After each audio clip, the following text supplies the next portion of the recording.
Personale triplicato, mezzi raddoppiati rispetto al solito. Anche il sistema dell'assistenza sanitaria è pronto ad affrontare la Giornata Nazionale degli Alpini, in programma dal 12 al 14 maggio a Treviso e in tutta la Marca.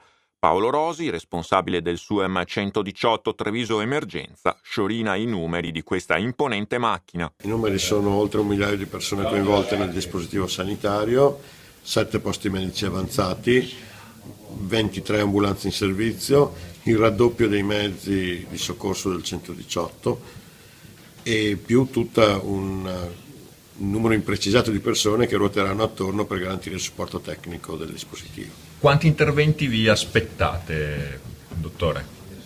Diciamo un arco che va dai 600 agli 800 a seconda di quale sarà il reale afflusso, però per la maggior parte patologie non critiche. Il piano in realtà scatterà già da alcuni giorni prima del via ufficiale al raduno delle penne nere. Noi inizieremo già da mercoledì con i primi adeguamenti, poi giovedì crescerà, venerdì sarà a livello massimo per quanto riguarda l'assistenza al centro storico di Treviso e poi resterà elevato fino alla domenica. Si prevede che tra gli 80 e i 100 pazienti comunque dovranno essere ricoverati all'ospedale Cafoncello. La maggior parte di chi si sentirà male, però, potrà essere assistita nei punti medici avanzati, strutture di primo intervento con una 70 di posti letto in totale.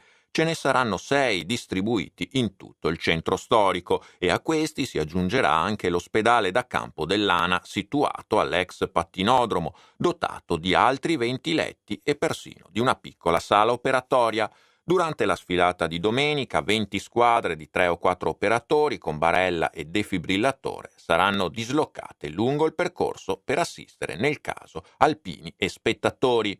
Potenziati in quei giorni anche vari reparti dell'ospedale, mentre l'ex guardia medica sarà attiva per tutto il giorno fin da giovedì, anziché, come di norma, solo durante la notte e nel fine settimana.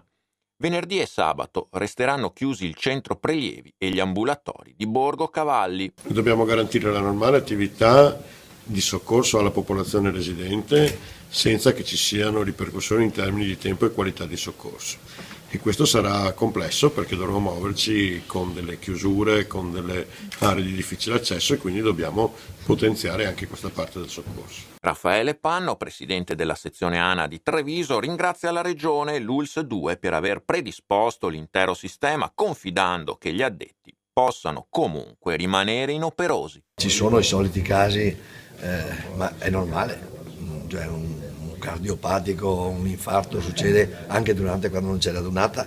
Il problema della donata io credo siano i giovani, almeno degli ultimi anni, che bevono un po' troppo.